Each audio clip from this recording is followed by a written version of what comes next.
నమస్తే శ్రీమాత్రే నమః శ్రీ కృష్ణాయ నమః.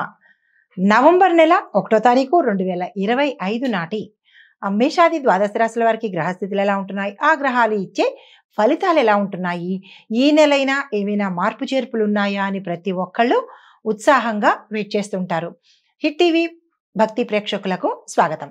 అయితే ఈ నవంబర్ 1వ తారీఖు మనకి శనివారం నాడు పడడం వల్ల శని భగవానుడి యొక్క తీవ్రత కానీ ఆ ఇన్ఫ్లుయెన్స్ కానీ ఈ మేషాది ద్వాదశ రాశుల వారికి పడే అవకాశం కనబడుతోంది. అందులో భాగంగా సూర్యుడు తులాలోను చంద్రుడు ధనస్సులోను సంచారం చేయడము, శుక్రుడు బుధుడు ఇద్దరు కలిసి కన్యలో సంచారము, కుజుడు కర్కాటకంలోను గురుడు వృషభంలోను, శని భగవానుడు కుంభంలోను రాహు మీనంలోను కేతు కన్యాలోను సంచారం చేస్తున్నారు. అయితే ఈ సంచార ఫలితాలలో శని భగవానుడి యొక్క ఇన్ఫ్లుయెన్స్ అంటే ఫలితాలు ఎక్కువగా దేని మీద ఉండబోతోంది అంటే కనుక ఈ వారము ఎవరైతే కర్మకాండలు చేయడానికి, పితృతర్పణాలు చేయడానికి, పితృకార్యాలు చేయడానికి, దానాలు ధర్మాల కోసము, అందులోనూ కార్తీక మాసం కదా, అయితే పితృతర్పణాలకు ప్రత్యేకించి ఈరోజు అత్యంత అనువైన సమయము. ఎవరికైనా పితృదోషాలు ఉన్నా, పితృశాపాలు ఉన్నా, లేదా తర్పణాలు వదలాలనుకున్నా మహాలయ పక్షాల్లో కానీ లేదా మొన్న చేయవలసిన పనుల్లో కానీ అమావాస్యలో కానీ మిస్ అయిన వాళ్ళు ఈ రోజు చేసుకున్నట్టయితే కనుక విశేషమైన ఫలితాలు ఉంటాయి. అందులోనూ ముందుగా మేషరాశి వారికి చూసుకున్నట్టయితే కనుక ఆత్మవిశ్వాసం పెరగడంతో పాటు కొత్త పనులు ప్రారంభం చేయడానికి ఈ రోజు అత్యంత అనువైన సమయము. వృత్తిలో ఒక మోస్తరు ఫలితాలను మీరు సాధించుకుంటారు. ప్రయాణాలు జాగ్రత్తగా చేయండి. నేను ప్రతిసారి చెప్తున్నాను, నా యొక్క ఫలితాలలో మీరు గమనించే ఉంటారో లేదో నాకు తెలియదు, కానీ ప్రయాణాలు చేసేటప్పుడు జాగ్రత్త అని అందరికీ కాదు, కొన్ని రాశుల వాళ్లకు మరీ నొక్కి చెప్తూ ఉంటాను. ప్రయాణాలు చేసేటప్పుడు జాగ్రత్త. తప్పనిసరి అయితే కనుక మీ యొక్క కులదైవాన్ని కానీ, ఇంటి దైవాన్ని కానీ, ఇష్టదైవాన్ని కానీ ప్రార్థించుకుని బయలుదేరే పని చేసుకోండి. లేదు పర్వాలేదు అనుకున్నప్పుడు పోస్ట్ పోన్ చేసే ప్రయత్నం చేసుకోండి. మరీ చెప్తున్నాను, ఈ రాశిలో ఉండేవారు జాగ్రత్తలు తీసుకుని ప్రయాణాలు చేసుకోండి. మీకు చెప్పదగిన పరిహారము హనుమాన్ దండకం చదువుకోవడము, ఆంజనేయ స్వామి వారిని తలుచుకుని కనుక ఏ పని స్టార్ట్ చేసినా సక్సెస్ అయ్యే అవకాశాలు కనబడుతోంది. తదుపరి రాశి వృషభ రాశి. ఈ రాశి వారికి కుటుంబంలో స్నేహపూర్వకమైన వాతావరణంతో పాటు శుభవార్తలు వినడము, ఆర్థిక లాభాలు రావడము, ఆరోగ్యం కూడా చాలా చక్కగా ఉండబోతోంది. మీరు ఏ పని తలపెట్టినా ఈ రోజు సక్సెస్ అయ్యే అవకాశం ఉంది. దానికి తగిన ఏర్పాట్లు చేసుకోండి. మీకు చెప్పదగిన పరిహారము ఈ రోజు లక్ష్మీ అమ్మవారి యొక్క అష్టోత్తర పారాయణ కానీ పూజ కానీ చేసుకున్నట్టయితే కనుక ధన సంబంధమైన మంచి అంటే అడ్డంకులు కానీ లేదా రావాల్సినవి రావడం కానీ ధన సంబంధమైన ఫలితాలు అదృష్టదాయకంగా ఉండబోతున్నాయి. తదుపరి రాశి మిథున రాశి. ఈ రాశి వారికి మాటల్లో అపార్థాలు వచ్చే అవకాశాలు చాలా ఎక్కువ కనబడుతున్నాయి. జాగ్రత్తలు తీసుకోండి. అది కుటుంబమైనా సరే, మీరు పనిచేసే సంస్థలైనా సరే. స్నేహితులతో విభేదాలు వచ్చే అవకాశాలు కూడా ఎక్కువ కనబడుతున్నాయి. ఈ విషయంలో జాగ్రత్తలు తీసుకోండి. కార్యాలయాలలో అంటే మీరు పనిచేసే స్థానాలలో ఒత్తిడి, టెన్షను, ఆందోళన, కొన్ని సమస్యలు వచ్చే అవకాశం ఉంది. సామరస్యంగా సర్దుబాటు చేసుకోండి.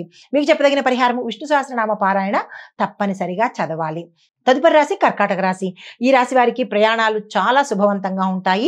దీంతో పాటు కుటుంబ విషయాలలో ఏవైనా సమస్యలు గత కొంతకాలం నుంచి ఉంటే కనుక అవి సామరస్యంగా సానుకూలంగా పరిష్కార దిశకు వెళ్ళిపోయే అవకాశాలు ఉన్నాయి.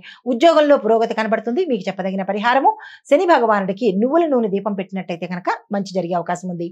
తదుపరి రాశి సింహరాశి. ఈ రాశి వారికి ఏ రంగంలో ఉన్న వాళ్ళైనా పరువు ప్రతిష్టలు పెరగడంతో పాటు సృజనాత్మకమైన పనులకు మీకు గుర్తింపు వచ్చే అవకాశం కనబడుతోంది. ఆర్థిక వ్యవహారాలు కాస్త నెమ్మదిగా మందకొడిగా సాగినప్పటికీ అదృష్టం కలిసి రావడము, ఆర్థికంగా లాభాలు రావడము వచ్చే అవకాశాలు కనబడుతున్నాయి. అయితే మీకు చెప్పదగిన పరిహారాలు సూర్యారాధన చేయడంతో పాటు ఆదిత్య హృదయాన్ని కనీసం ఒక్కసారైనా చదివినట్టయితే మంచి ఫలితాలు పొందుతారు. తదుపరి రాశి కన్యారాశి. ఈ రాశి వారికి కృషికి సరి అయిన ఫలితాలు ఈ రోజు అందుకోబోతున్నారు. సన్నిహితుల యొక్క సహాయ సహకారాలు అందుబాటులోకి వస్తాయి. మానసికంగా శాంతి రావడంతో పాటు ఏ పని తలపెట్టినా సక్సెస్ అయ్యే అవకాశాలు ఎక్కువగా కనబడుతున్నాయి. కొన్ని పనులు ఆలస్యంగా అయినప్పటికీ దాని యొక్క ఫలితము సత్వరమే పొందే అవకాశం కనబడుతోంది. మీకు చెప్పదగిన పరిహారము దత్తాత్రేయ స్వామి వారి ఆలయ దర్శనం చేసుకోవడం కానీ లేదా ఇంట్లో స్వామివారి పూజ చేసుకోవడం కానీ చేసినట్టయితే మంచి జరిగే అవకాశం ఉంది. తదుపరి రాశి తులారాశి. ఈ రాశి వారికి కొత్త సంబంధాలు ఏర్పడము, కొత్త రిలేషన్స్ రావడము, కుటుంబంలో కావచ్చు, మీ యొక్క స్నేహితుల్లో కావచ్చు, లేదా మీరు పనిచేస్తున్న సంస్థల్లో కూడా కావచ్చు. వ్యాపారంలో కొత్త కొత్త కొత్త అవకాశాలు వస్తాయి, అందుకునే ప్రయత్నం చేసుకోండి. ఆరోగ్యం పట్ల మాత్రం జాగ్రత్తగా ఉండే ప్రయాణాలు చేసేటప్పుడు జాగ్రత్తలు తీసుకుని ప్రయాణం చేయండి. తప్పదు అని అనుకుంటేనే తప్ప, లేదు అంటే కనుక పోస్ట్ పోన్ చేసుకోవడమే చెప్పదగిన సూచన. తదుపరి రాశి వృశ్చిక రాశి. ఈ రాశి వారి యొక్క ఫలితాలు ఆర్థికంగా మీకు మిశ్రమ ఫలితాలు ఉన్నాయి తప్ప పెద్దగా చెప్పుకోదగినటువంటి లాభాలైతే ఈ రోజు కనిపించట్లేదు. కుటుంబ విషయాలలో కొంత ఒత్తిడి కలిగించే అంశాలు మీ కుటుంబంలో జరిగే అవకాశాలు ఉన్నాయి. మిత్రుల యొక్క సహాయ సహకారాలు మీకు సమయానికి అందుబాటులోకి వస్తాయి. మీకు చెప్పదగిన పరిహారము సుబ్రహ్మణ్యేశ్వర స్వామి వారి ఆలయ దర్శనం చేసుకుని అక్కడ మీ పేరిట కనుక పూజ చేయించుకున్నట్టయితే గ్రహరీత్యా కావచ్చు, జాతక రీత్యా కావచ్చు, ఏదైనా ఇబ్బందులు ఉంటే తొలగిపోయే అవకాశం ఉంది. తదుపరి రాశి ధనుస్సు రాశి. ఈ రాశి వారికి ముఖ్యమైన నిర్ణయాలు తీసుకున్నప్పుడు లేదా ముఖ్యమైన పనులలో ఏదైనా నిర్ణయాలు తీసుకోవాలన్నా సక్సెస్ అయ్యే అవకాశాలు ఉంది. సత్వరమే చేసుకునే ప్రయత్నం చేయండి. అస్సలు పోస్ట్ పోన్ చేసుకోకండి. వ్యాపార ప్రయోజనాలు కనబడుతున్నాయి, ఆర్థిక లాభాలు కనబడుతున్నాయి. ఆరోగ్యం చక్కగా ఉండబోతోంది. కుటుంబంలో శుభవార్తలు వింటారు. పరిహారము గురువారం రోజు, అంటే ఈ రోజు శనివారం కదా, గుర్తుపెట్టుకొని తదుపరి గురువారం రోజు పసుపుని దానం చేసినట్టయితే, మీ యథాశక్తి దానం చేసినట్టయితే కనుక గురు సంబంధిత సమస్యలు పోయి గురు యొక్క అనుగ్రహం కలిగే అవకాశం కనబడుతోంది. తదుపరి రాశి మకర రాశి. ఈ రాశి వారికి మానసిక ప్రశాంతత కొంచెం తగ్గే అవకాశం కనబడుతోంది. సంయమనం పాటించే ప్రయత్నం చేసుకోండి. అయితే పనుల్లో ఆలస్యం ఉంటుంది. సాయంత్రం సమయానికి మీకు శుభవార్తలు అందే అవకాశం ఎక్కువగా కనబడుతోంది. మీకు చెప్పదగిన పరిహారము శని భగవానుడి యొక్క అష్టోత్తర నామాన్ని చదవడంతో పాటు శని భగవానుడికి సంబంధించినటువంటి ఆలయ దర్శనం చేసుకున్నట్టయితే సానుకూలంగా ఉండే అవకాశం ఉంది. తదుపరి రాశి కుంభరాశి. ఈ రాశి వారి యొక్క ఫలితాలు పాత పనులు తిరిగి మళ్ళా ప్రారంభించడానికి ఈ రోజు అనువైన సమయము. స్నేహితుల ద్వారా లాభాలు, ఆత్మవిశ్వాసం మీలో ఉన్నతంగా పెరుగుతుంది. అయితే మీరు ఇక్కడ గుర్తించవలసిన విషయం ఏంటంటే, కుంభరాశిలో ఉండేవాళ్ళు మీ చుట్టుపక్కల వ్యక్తులు మీతో పాటు ఎక్కువగా మసులుతున్న వ్యక్తులు, అది కుటుంబంలో కావచ్చు లేదా మీరు పనిచేస్తున్న వ్యాపారంలో కానీ సంస్థల్లో కానీ కొంత జాగ్రత్తగా ఉండే ప్రయత్నం చేసుకోవాల్సింది. వారి వల్ల కొన్ని ఇబ్బందులు పడే అవకాశం కనబడుతోంది. ఎవరి మాటను వినకుండా మీ మనసు చెప్పిన మాటనే మీరు విని దానికి సంబంధించినటువంటి అమలు చేసేటట్టుగా ప్రయత్నాలు చేసుకోండి. కుంభరాశి వారికి ఎక్కువగా చెడు అంటే ఎదుటి వాళ్ళ మాటలతోనే మీరు పతనానికైనా లేదా అంటే తగ్గిపోవడానికైనా కారణాలు ఎక్కువగా ఉంటాయి. ఇది జన్మరాశి యొక్క ప్రభావం అయి ఉంటుంది. కాకపోతే మీ సొంత నిర్ణయాలకు, మీ యొక్క ఆలోచనలకు మాత్రమే ప్రయారిటీ ఇవ్వండి. సాధ్యమైనంత వరకు కుటుంబంలో కానీ లేదా బయట కానీ స్నేహితులు కానీ లేదా ఇతరత్ర పనివాళ్ళు కానీ ఎవరైనప్పటికీ వారి మాట మీద బేస్ చేసుకోకండి. కొంచెం తలకిందులు అవ్వడం కానీ ఇబ్బంది పాలవ్వడం కానీ కనబడుతోంది. అయితే పరిహారంగా మీరు హనుమాన్ చాలీసా పఠించడం కానీ ఆంజనేయ స్వామి వారి ఆలయ దర్శనం చేసుకున్నట్టయితే కనుక కొంత మంచి జరిగే అవకాశం కనబడుతుంది. తదుపరి రాశి మీనరాశి. ఈ రాశి వారికి మానసికంగా స్వాంతన కలుగుతుంది. గతంలో పడ్డ ఇబ్బందులన్నీ ఒక్కొక్కటిగా తొలగిపోయే అవకాశం కనబడుతోంది. సంతానం వల్ల సంతానానికి శుభవార్తలు, సంతానం వల్ల సంతానం కోసం కూడా శుభవార్తలు వినే అవకాశం కనబడుతోంది. ఆర్థిక లాభాలు మీకు కలిగే అవకాశం కనబడుతోంది. ఏ రంగంలో ఉన్న వాళ్ళకైనా ఈ రోజు చాలా అనుకూలంగా ఉండబోతోంది.